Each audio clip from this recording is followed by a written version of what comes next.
Un coup d'œil à présent sur une étude qui en dit long sur notre façon de nous déplacer. Le groupe Acerta, qui travaille dans les ressources humaines, publie son baromètre mobilité. La voiture reste privilégiée pour les trajets entre le domicile et le travail, mais de plus en plus, les navetteurs la combinent avec un autre moyen de transport. Laurent Van de Berg. Robert arrive sur son lieu de travail. Ce chef d'équipe délaisse régulièrement sa voiture. Son employeur l'y encourage. Cette entreprise de consultance et d'audit engage 4000 personnes en Belgique. 3500 ont une voiture de société.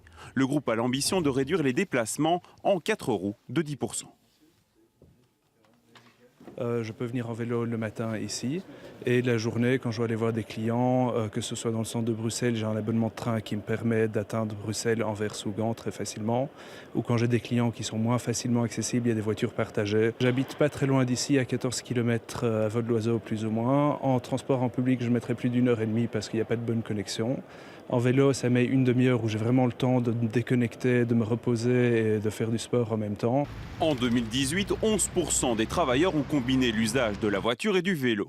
Une pratique en hausse. Mettre son vélo dans le coffre, choisir son transport en fonction de la météo est plus courant. Le Belge va se déplacer de manière combinée, de plus en plus, donc utiliser différents moyens de transport. À la tête, on retrouve toujours la voiture avec 75%. Ensuite, le vélo qui est lui à 26%. Et les transports en commun, 8%. La voiture reste en tête, mais les voitures de société sont en baisse. Derrière, l'usage du vélo est en hausse. Enfin, les transports en commun sont en hausse. 8% des Belges seulement les utilisent. C'est le cas de Valentine qui a laissé son vélo à la gare, puis a pris le train. C'est vrai qu'ici, on a donc l'avantage de pouvoir conserver une voiture de société et de le combiner avec un abonnement de train comme ce que je fais, ce qui n'est pas possible partout. Et si ça n'avait pas été le cas, je crois que j'aurais pas vraiment eu le choix puisque quand on va chez des clients qui sont hors Bruxelles ou qui sont décentrés, on n'a pas le choix de prendre une voiture.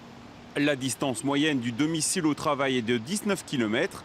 L'émergence du vélo électrique favorise les changements, même si la voiture reste bel et bien en tête.